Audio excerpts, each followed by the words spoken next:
నిర్మాతలందరూ ఉన్నారు. నాగేశ్వరరావు గారు, సురేష్ ప్రొడక్షన్స్, సురేష్ బాబు గారు, తర్వాత డివిఎస్ రాజు గారి అబ్బాయి, ఇంకా చాలామంది ఉన్నారు. బంగారు గారు ఉన్నారు. పద్మాలయాలో కూడా చేశాను నేను, చాలా సినిమాలు చేశాను. అతిరథ మహారంధులందరూ ఉన్నారు. డైరెక్టర్స్ ఉన్నారు. ముఖ్యంగా పాత్రికా విలేకరులందరూ కూడా ఉన్నారు.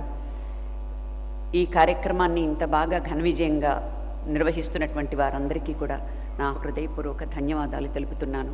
మీ అందరికీ కూడా ఎంతో ఇంత దూరం ఎంతో భక్తితోటి వచ్చారు మీరు. ఇష్టంతో అనే కన్నా ఆయన మీద ఉన్న భక్తి, మన ప్రియతమ నాయకులు చంద్రబాబు గారి మీద ఉన్న అత్యంతమైన అభిమానం. వారిలో అంటే వారి గురించి చెప్పేంత స్థాయి కానీ అంత అనుభవం నాకు లేదు. ఉన్నంత వరకు మాకేమీ మిగల్చలేదు. జనార్దన్ గారు చెప్పడానికి ఆయన గురించి, రాజకీయాల గురించి చెప్పారు. మేము పుట్టకముందు తీసిన సినిమాల గురించి చెప్పారు.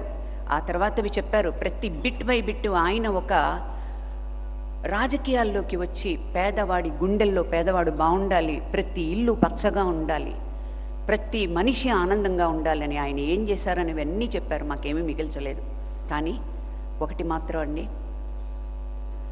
పెద్ద ఆయన ఆ తారక రత్నం కారణ జన్ముడు, ఆయన మనసులో ఇక్కడ ఏముంటుందో, ఇక్కడ ఏం ఆలోచిస్తారో అదే మాట్లాడతారు. కల్మషం అనేదే లేదు ఆయనకి. కల్మషం అనేదే లేదు. చాలా నిర్మోహమాటంగా మాట్లాడతారు. అదే సేమ్ మా బాలయ్య బాబుకు కూడా వచ్చింది.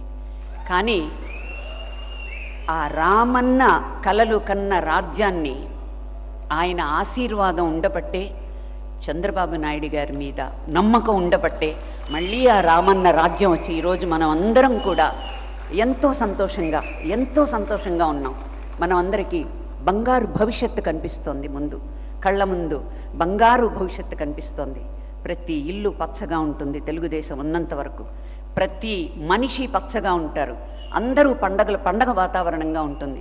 ఇందాక నేను కారులో వస్తుంటే రాత్రి చంద్రబాబు నాయుడు గారి గురించి చెప్తూ, ఆయన కారు డ్రైవ్ చేసి ఆయన ఏంటమ్మా అసలు చెప్పరు పెట్టరు, అర్ధరాత్రి 1 గంటకు కూడా అలా వచ్చేస్తారు, కాన్వాయ్ ఉండదు, ఏముండదు, మాకు ఒక ప్రోటోకాల్ ఉండదు, గబుక్కుని మేము వచ్చేసి అలా నీళ్లలో ఆయన్ని చూస్తుంటే మేము అమ్మో అనుకుంటున్నాం.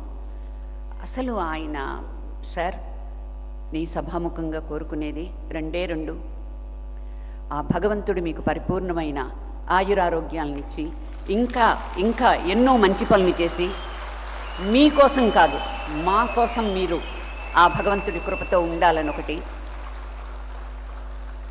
కారణ జన్ముడైన భగవంతుడు, రాముడు, కృష్ణుడు, అసలు ఇవన్నీ కాదండి. ఇప్పుడు అంటున్నారు ఒక study acting, this is study acting, కామ్గా ఉండేదని. నేను మొన్న చూశాను ఆయన సినిమాలు కొన్నే చూశాను. నేను నా 14 ఏళ్ల వరకు నీళ్లేనాడిది అయ్యే వరకు చూశాను. ఆ తర్వాత అన్ని సినిమాలన్నీ తెప్పించుకుని చూస్తూ ఉంటే, ఎందుకంటే ఆయన పట్ల హీరోయిన్గా నేను ఇక్కడికి రాలేదు. మీ అందరితో పాటు నేను కూడా ఆయన